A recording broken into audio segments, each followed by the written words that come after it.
Good morning, ma'am. Good morning, listeners.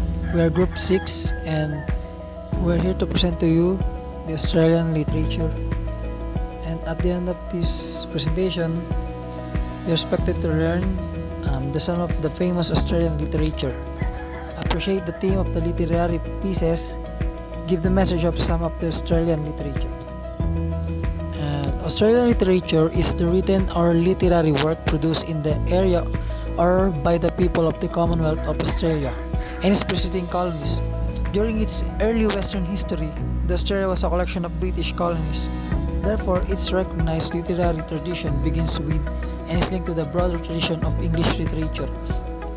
However, the narrative art of Australian writers has, since 1788, introduced the character of a new continent into literature, exploring such themes as aboriginality, mateship, egalitarianism, democracy, national identity, migration, Australia's unique location and geography, the complexities of urban living, and the beauty and the terror of life in the Australian bush. Aboriginality defines an Aboriginal person as a member of an Aboriginal race of Australia. Aboriginal person means the indigenous people who inhabits or existing in the land from the earliest times or from before the arrival of the colonists. Mateship is an Australian cultural idiom that embodies equality, loyalty, and friendship. Kumbaga dito sa atin, brotherhood. Egalitarianism is the doctrine that all people are equal and deserve equal rights and opportunities. Democracy is a system of government by the whole population or all the eligible members of a state, typically through elected representatives. National identity. It is a sense of a nation as a cohesive whole, as represented by distinctive traditions, culture, and language. National identity may refer to the subjective feeling one shares with a group of people about a nation, regardless of one's legal citizenship status. Australia's unique location and geography. Australia is located in Oceania between the Indian and South Pacific Ocean. Although it is a large country, its topography is not too varied and most of it consists of low desert plateau. Complexities of urban living. Throughout history, urban living was consistently associated with adverse health conditions. Poor sanitation in crowded human settlements provide the perfect scenario for the development of cholera and other enteric disease. Intense yellow fever, smallpox, and bubonic plague killed millions of people. The beauty and terror of the Australian bush. The Australian bush is often at its most beautiful when recovering from fire, when vibrant shades of green and gold, pink and red sprout from coal black earth and trunks and stumps. While in terms of fatalities, extreme heat is responsible for 55% of natural hazard deaths, followed by tropical cyclone, flood, bush or grass fire, landslide and lightning, with other storm types plus earthquake. The first account of aborigines came from the journals of early European explorer, which contains description of the first contact. Captain William Dampier is the writer of the native of New Holland. New Holland is the Australia nowadays. And this is the poem of Robert Southey. Welcome ye savage lands, ye barbarous climes, where angry England sends her outcast sons. I hail your joyless shores, my weary bark, long tempest tossed in life's inclement sea. Here hails her haven, welcome the dear scene, the marshy plain, the briar and tangled wood, and all the perils of a world unknown. For Eleanor has nothing new to fear from fickle fortune. All her ranking shafts, barbed with disgrace and venom with disease, have pierced my bosom, and the dart of death has lost its terrors to a wretch like me. History of Australian literature. The Cambridge History of Australian Literature is the most comprehensive volume ever written on Australian national literature. This authoritative guide span Australian literary history from colonial origin, encompassing indigenous and migrant literature, as well as representation of Asia of the Pacific and the role of literary culture of modern Australian society, bringing together a distinguished lineup of contributors. This volume explore each of the literary modes in the Australian context, including short story, poetry, children's literature, drama, autobiography, and fiction. This book is an essential reference for general readers and specialists alike.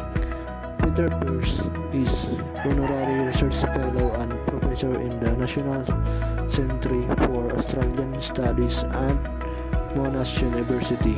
4 branches of Australian literature: the Rapping Yarn, second Boshing Poetry, 20th century Australian works, Aboriginal writers.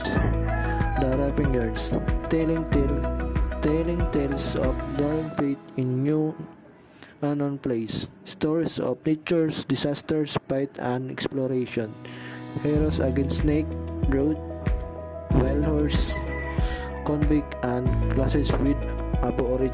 Bush poetry, Henry Lawson, the poet of the people of the famous writer, Banjo Patterson, competing folk song and ballad, Bush culture, Australian song, Waltzing Matilda, Adam Lindsay Gordon, the national poet of Australia, and more complicated century work, Australian poets. This is the writer of Australian poets: Judith Wright, Gwen Harwood, Kent Slesor, Les Murray, Peter Minter, Judith Beveridge, Miles Franklin, Colin Tyle, David Malouf. Aboriginal writers. Notice only recently in Australian history, first published in 1960. Jack Davis, Kevin Gilbert, Old Giroux, Nunyukal, Lionel Fogarty, Expression of Culture, Struggling and Land, A Brief History of Australia. 68,000 BC, Aboriginal people came to Australia, the oldest living culture in the world. Over 600 nations existed with diverse language and culture. Semi-nomadic, Sumadic, hunters and gatherers, corporate kinship and dreaming, land of considered spiritually alive, and all animal and people were parts of it. Verbal history and painting as expression and storytelling, a cyclical belief in the time and history.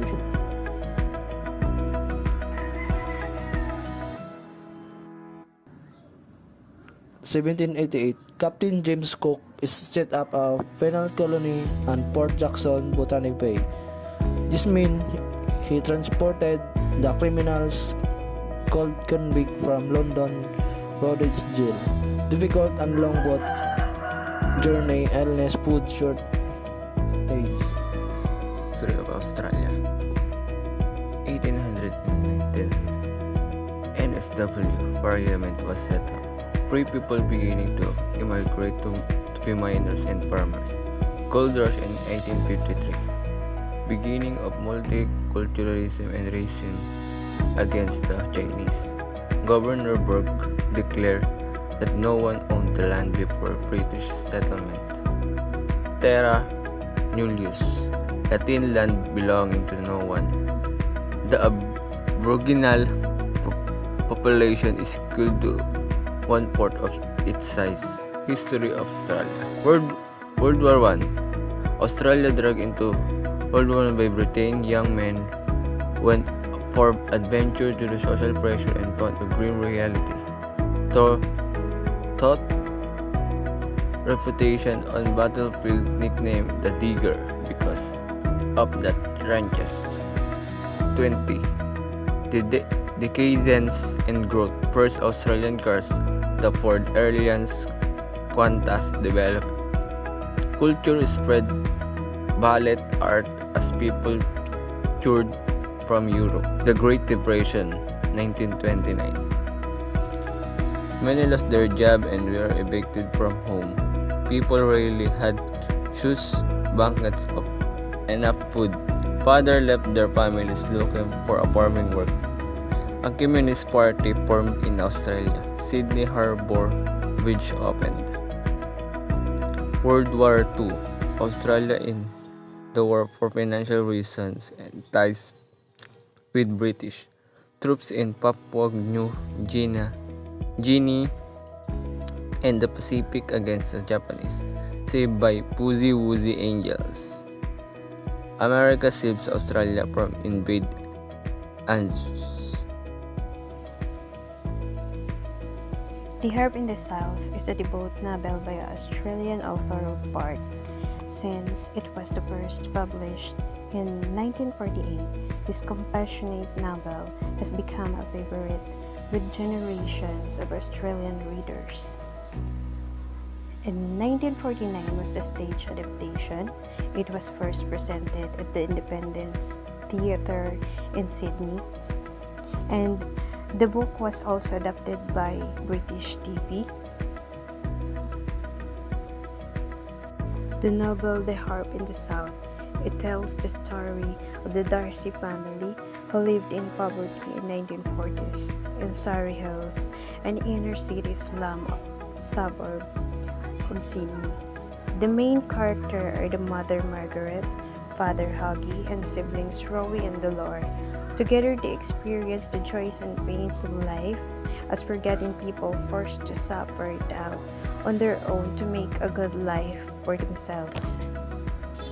Sisters of the Darcy family and their neighbors came to Shantytown because they were poor and there was nowhere else to go. Margaret, the matriarch of the house, is a strict and devout Catholic.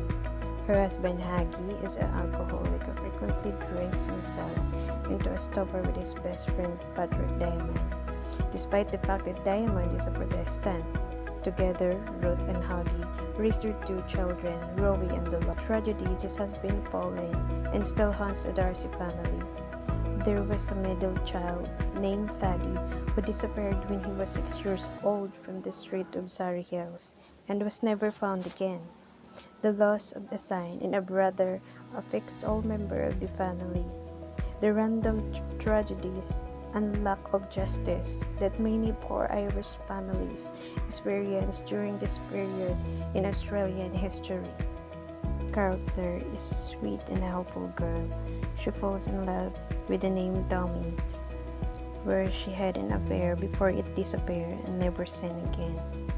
Rose feels desperate when she realizes that she is expecting their baby.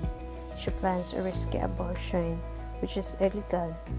To save money for the procedure, Rowie works 2 jobs, but at the last minute, as she walks to the doctor's office, she decides can't go through with the operation. On her way home, she is brutally beaten by the group of soldiers, losing the baby and becoming barren. But later, she marries a sweet indigenous man, Charlie Root, and learns the pleasures of marriage, finding happiness in a supportive partnership. The character of Dolores, Rowie's younger sister, is bright and intelligent. Many believe she will use her smarts to escape the slums of Surrey Hill. Meeting Rowie's future husband, Charlie, at a radio quiz show, she is jealous when he begins to spend all his time with Rowie, taking her away from Dolores. Margaret, the ultimate accepting of Rowie's new husband, when she realizes how happy Rowie is initially prejudiced against him because of his dark skin and indigenous heritage. The other supplementary characters with equally deep backstories, Bart paints a portrait of the complexities and beauties of life in the inner city slums of Sydney, and particularly the trajectory of a single Irish Catholic family.